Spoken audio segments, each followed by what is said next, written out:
Hi, thanks for tuning in today to Front Porch Conversations here at Advent Christian Village. I want to welcome our guest today, Christine Pakosta. Thank you for joining us today. Thank you. And thank you for joining us here at the Village.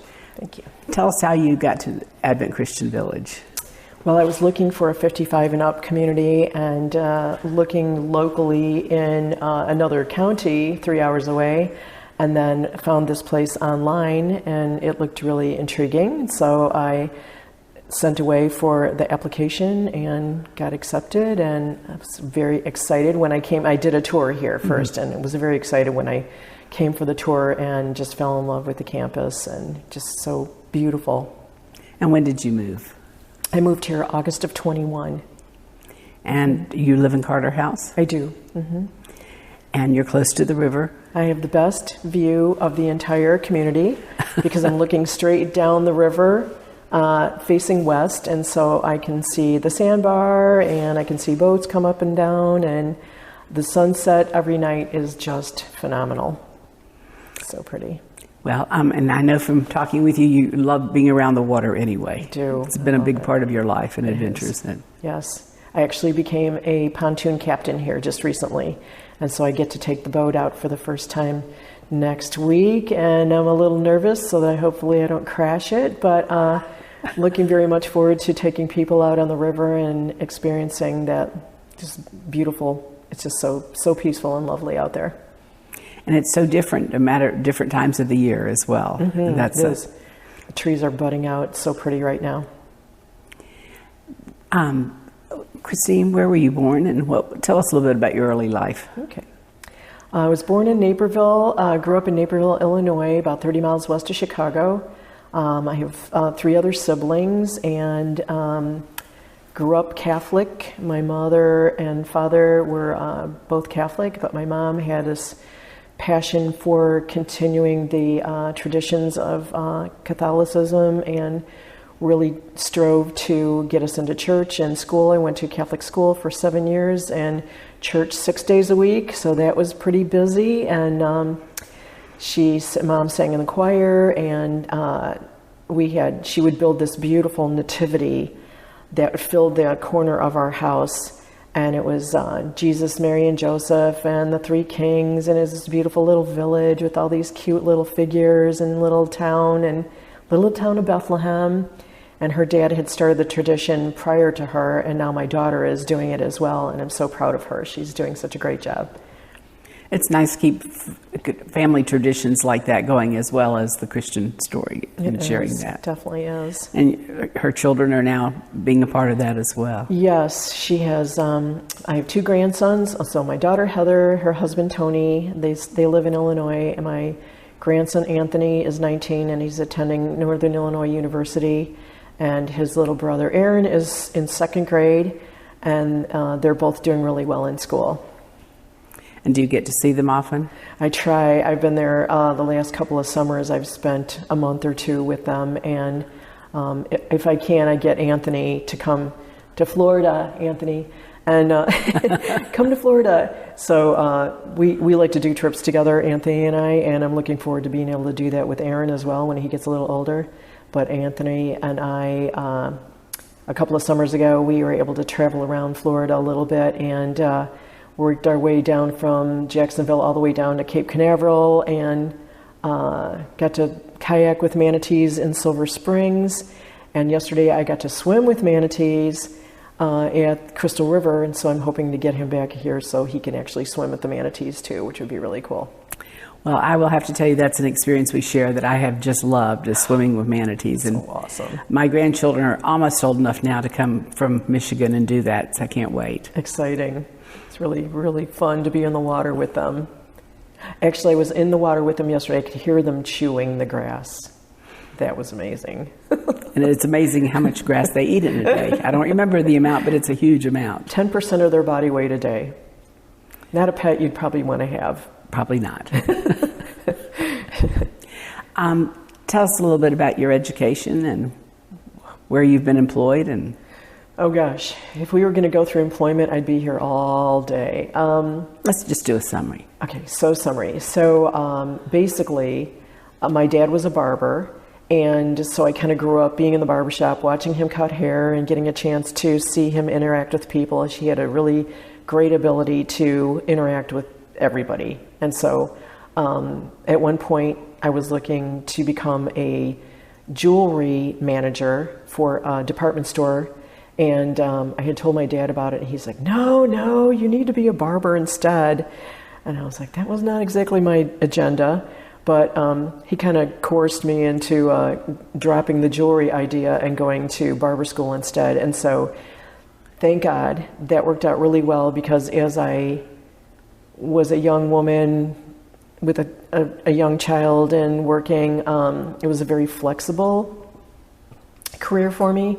And so I got a chance to cut a lot of hair, got to meet a lot of people, and I was working in downtown Naperville at a barbershop there, and got to cut hair for like Dick Loker, who drew the cartoon character Dick Tracy.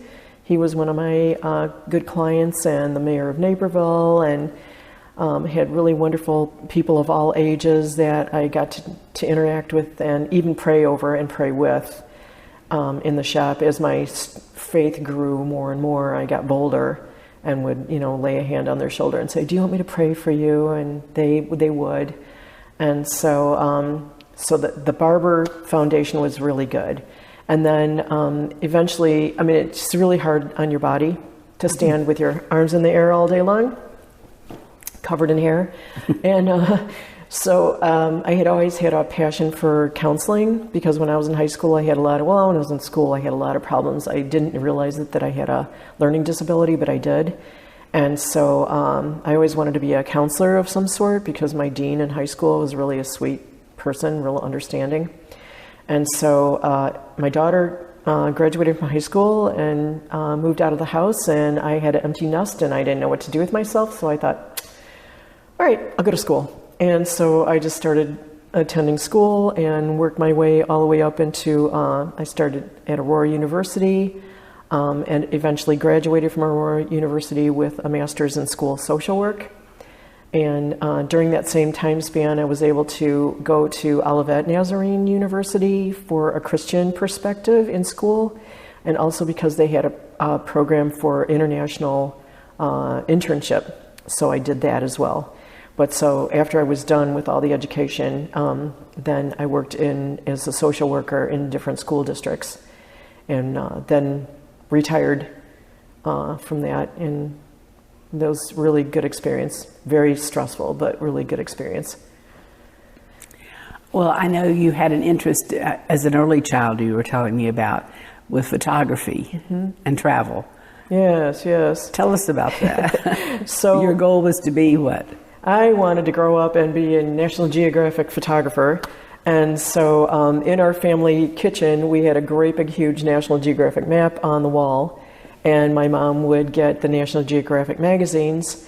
And so we would read through these and look to find out where they were going on in the world. And my just passion and interest for travel and photography just blossomed. And, I always thought, that'd be a really fun job, get to take pictures all over the world, until I started reading about the photographers themselves, where they're, in a mud hut, sleeping on the ground with rodents and eating, worms and, yeah. So I decided, traveling down the Amazon and being snake infested and bugs, I thought, no, I'll change my direction, and ended up cutting hair instead. But you still have a passion for travel and photography. I do. I love it. I've been taking pictures. Both of my parents were really into it, and actually my dad's brother was really good at it too. And they had black and white cameras, and they did a lot of photography. And so one of the famous things of the family was to sit around and watch the family slides and eat popcorn. And so I ended up getting a camera. I can't even remember when I got my first camera, but I started taking pictures. And now I just use my phone, which has an excellent camera, I think. And so I've been printing the photos and just making my own greeting cards. And this year, for the first time, well, I should say last year, for the first time ever, I hired a printer to actually print them on cardstock. And so I started selling them, which is a whole new world. I really, really enjoy it. I love photography. It's really great. You mentioned you're becoming a pontoon boat captain. What are some of your other activities here at the village? So when I first came here, I didn't know a lot about a lot of the stuff, because literally as soon as I moved in, within 2 weeks, there was a death in the family, and I left the campus, and I was gone for 3 months. And so when I came back, I was just trying to scramble, trying to put my apartment together, and one thing led to another, and I'm not even sure how I first found out about the art guild, but I heard about it, and I made a couple of phone calls and went over there with a little portfolio to show them my work, and some of it was painting, some of it was photography, and the next thing I know, I'm now an art guild member, and I love it so much, because I was able to take all of my art supplies out of my apartment, and now I have my own little space in there with a desk and shelving so that I can put my stuff in there. And the other art guild members are so encouraging, and we give each other classes, and I really love it, just being able to have that quiet space. If I want to go over there and just sit in there by myself, I can do it, or I can join the whole group when they meet on Thursday mornings. So that's been a real godsend. And then I found out about the community garden, which is right across the street, and got involved in that. Got myself a raised bed last year and planted lettuce and spinach, and it was growing so well. And then this year I have a ground level as well, so I'm going to plant Indian corn and see how that works, and cantaloupe and that type of thing. So I've got that to look forward to, and there's amazing people in the art and the community garden group that are so helpful. And my friend came from California to visit just last month, and I took her over to the garden, and she was dumbfounded, and she said, "This place alone would make me want to live here, because it's so amazing." I mean, there's ground cover on the ground, and everything is so neat and tidy and beautiful, and everybody's so helpful over there. I really love it. Yeah, it's great. Tell us about, you ended up living in Saudi Arabia at one time. How did that come about? I did. So I was a military spouse, and went there a year after the Gulf War. My Army captain husband was offered a position over there trying to teach the Saudi Arabian National Guard how to use artillery. And so we ended up in Riyadh, and lived in a compound with, there was non-commissioned officers, different people that worked for different corporations in the country. And it was a really interesting mix of people living together. And we had a chance to just travel all over the country. So I've been from one side to another. I've been from Jeddah all the way over to Dammam, and got to see the rocket launchers still sitting in Dammam in the desert. You see things on the news and CNN. You get to see the results of war and what's going on actively, and it doesn't sit.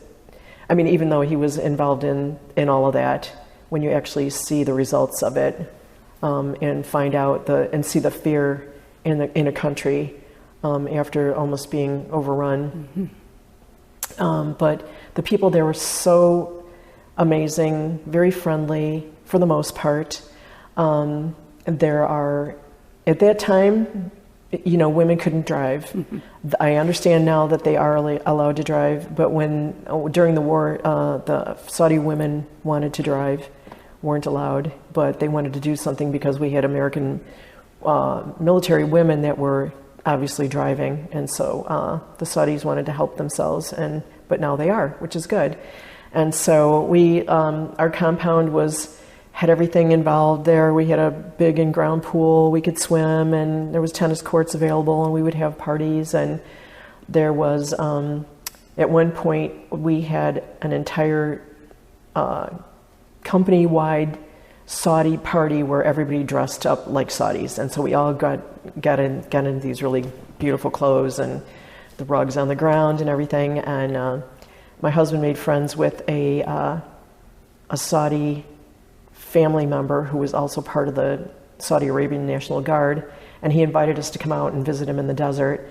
And it's in the desert, there are no roads, so we had Loran in the truck, and we had to that is what? A Loran. It talks to the satellite, and we put in our coordinates and took off, and we're just driving across the desert, and we found his encampment out in the middle of the desert, and it was amazing. He had tents and a big motorhome with gold fixtures and rugs on the ground, and everybody's sitting around, hanging out, drinking tea and playing cards and stuff like that. And we got a chance to meet his uncle's camel herd, and yeah, they're really cute. Did you ride one? I didn't. I never got a chance to. The day we were going to ride, one of my neighbors and I went together, and they got a phone call that they had to go pick up a spouse from work, and so we're like, oh, darn it, we got to leave. So we never got a chance to ride, but my daughter came and got to stay for the summer, and it was amazing. And two of her stepsisters came as well, and they got to see the country and, you know, just drive around, and it's a completely different world altogether. You know, you've got everything from high-end restaurants to, you know, just blank desert. And there was a camel trail that was 2,000 years old that Riyadh is way high up on a cliff, and the camel trail wound down into the desert floor, and we would hike up and down in that. And sometimes at night we would go out in the desert and start a fire and look up into the sky and wonder, is that a UFO or is that a satellite? And the stars were so bright and beautiful. It was very dark out there. Yeah. And you talked about it being quiet also. It was very quiet. At one point we went out to the red sand dunes and just parked out there, turned the motor off, and once the motor turns off, it was so quiet it was almost deafening. Christine, all this discussion of the desert made me think about how you have always enjoyed water. Would you tell us about what that means in your life? So as I was growing up in Naperville, our favorite thing in the world in our small little Midwest summer was to go swimming at the Naperville Centennial Beach. And my mother was involved in a group of her aged people, and they called themselves the Beach Bums. And as I grew up, I became a Beach Bum member myself, and so did my daughter. And so we were all introduced to the whole group that would sit around and play cards and go swim out in the pool together. So the pool itself, the Naperville Beach, used to be a quarry. And when it started filling up with water, they turned it into a giant swimming hole. And so it's 16 feet deep. It's really big. I don't even know how much water mass is there, but there's a lot of grassy areas. You can picnic and have a charcoal grill, and there's diving boards and floating rafts, and the lifeguards are on kayaks, and it's big. And I remember the first time I had to take lessons. And so it was so deep at the time. Well, it is deep. It's 16 feet deep, but it's so dark. At the time, it was so dark because it was river water. And I'll never forget the first time I had to swim by myself. Instead of being in the shallow water and learning how to swim, I had to swim from the wall to the pier, and I thought I was going to die because I couldn't see what was underneath me. And but that was my introduction to swimming. And every summer, me and my siblings would go there, and we would live there the whole day. It was just wonderful to be able to have that opportunity to swim in that great pool. And then as my daughter grew up, I would take her down there, and she swam there as well. And there was so many times that I loved. It was so much freedom as a child to be down there and have a great opportunity to get athleticism, get some good exercise in there. And so because of that, and then my dad grew up in Northwest Wisconsin in a town that had a big lake. And so our whole life we would go up there every summer and go swimming and boating in this lake. And so to this day, even last year, I was up there for a couple of months, and my cousin and her husband have a pontoon, and they were helping me learn how to drive the pontoon so I could do the pontoon here, and I've got really good friends that still live in town, and my siblings still we have a family place there that they now have, and so I love water. I love being in it, on it, around it. And so just being able to swim, my favorite thing here in Florida right now is being able to swim in the springs. And my favorite place is Madison Blue Spring, which is so close by here. And I get in the water over there, and it's so crystal clear, gorgeous. And, you get in, and it's 72 degrees, and, it's 95 degrees out here. And you jump in the water at 72 degrees, and the initial heart attack hits you, and then hypothermia sets in, and then you don't feel anything, and then it's no big deal, because you're in the water and it's so cold, but it's fun. I just swim around in this big spring area and watch people come down the stairs and stick their feet in the water and go, oh my gosh, it's so cold. And I go, it's fine, you'll be fine, come on in. And I love going over there. It's so great. And everybody I know that wants to go swimming and or at least to go look at it, I take them over there. And so I have a list of all the springs that I've been to. I check them off, and according to me, if it's swimmable, it's like in the top of the list. So I love that. Yeah. And I'm a kayaker as well. So I've been kayaking for several years now too, and I have a kayak here at the village, and really enjoy getting in the water, paddling around, being that close to the water. And my favorite place is Silver Springs, because the water is so crystal clear, and you can see the fish and everything in there, and monkeys and manatee. And I try to take people down there to go kayaking. It's so beautiful. I think that, so many people come to Florida and never see the most beautiful parts of it. Yes. Yeah. Disney has nothing on Silver Springs. I'm a nature girl. I do not like giant crowds and concrete. Take me out in the woods and put me in the water, and I'm really happy. It's beautiful there. Another place you have been and lived for a while doing your internship. Would you talk about that? Yes. So when I was at Olivet Nazarene, they had an internship for in Romania. Well, there were other options, but I really chose that one in particular because a social work professor started a program there. It's a Christian social service agency called Veritas, which is Latin for truth. And she started it because after the wall came down from communism in 1989, she started taking students over there to go work with the orphans, babies, and the students were saying, there's got to be something more we can do here, because it's frustrating to hold a baby, bring a few clothes, and then leave. And so Dorothy Tarrant started Veritas program, bought some property in a town called Sighișoara, which is in the Transylvania Mountains. It is actually the hometown of Dracula. And so she bought, and it's the oldest continually operating medieval walled city in the world. It was not destroyed by war. It's a very interesting place. It's beautiful and rugged and impoverished by depression and communism over the years, and the country has really struggled to get on their feet economically. But so the social service agency reaches out to the community via elderly club, teens, disabled. They reach out to the Gypsy Roma population who have stayed in the area and want and go to school. They have before and after school programs. They do tutoring. They have feeding programs. They take kids camping. It's an amazing extension of Christ there. It's so beautiful, the work that they're doing, and under a lot of very difficult situations. And so I got a chance to spend summer there. And I was working in the elderly club. And so I would go and hang out with them, and we'd play chess. And you can play chess because you don't have to speak Romanian to do it. And it's a very difficult language to learn because it's Latin-based. From what I understand, it's one of the most difficult languages to learn. La multe ani, I think, means Happy New Year. Don't quote me. But yeah, it was a great experience. And also while I was there, I had a chance to travel around, see the king's castle, his summer home. There's some beautiful villages. I got to see stork nests on top of houses.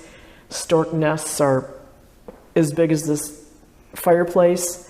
Just really, I remember my first morning, I'm in Romania. So I flew into Bucharest. I got a ride from a missionary and that's a whole nother story, from Britain.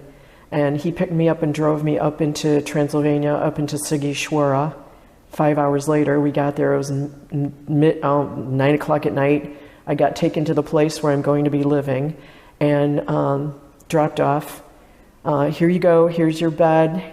Okay, good night. Pass out. I'm exhausted. It's been a really long day. Wake up to clip, clop, clip, clop, clip, clop. And then, what is that noise? And I look out the window and it's a horse-drawn wagon going down the street that's still made out of cobblestones. It's a completely different world. Very few cars. Very interesting place. Yeah. Well, Christine, we have a lot of time. We would have a lot of time for more stories, but I'd like you to share a little bit about your faith and where you see yourself today.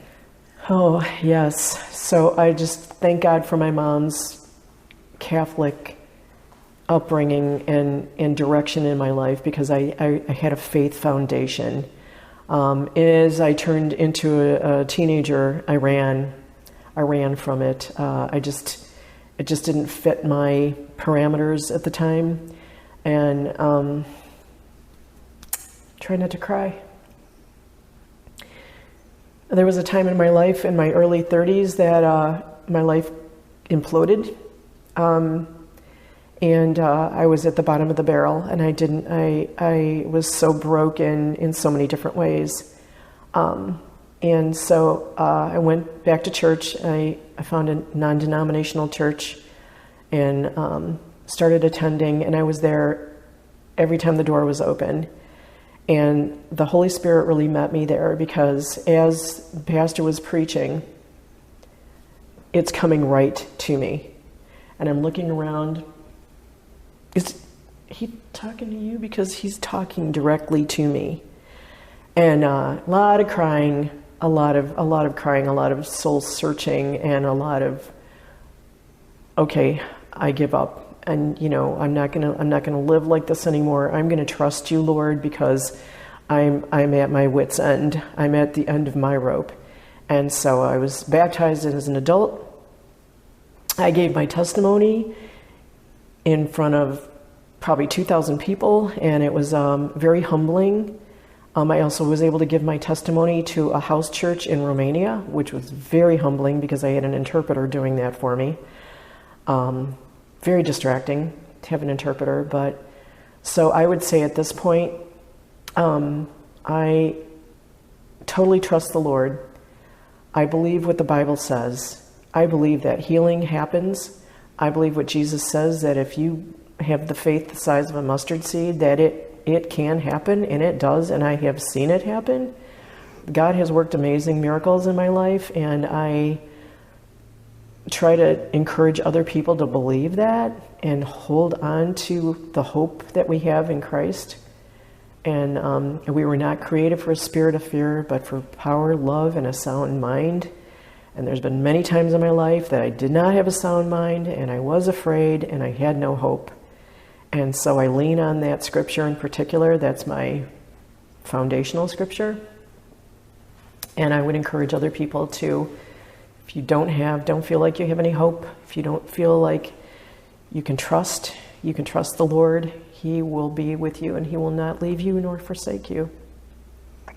Christine, that was beautiful. Thank you so much for sharing it with us today. And thank you for watching. Come back and see us again on Front Porch Conversations.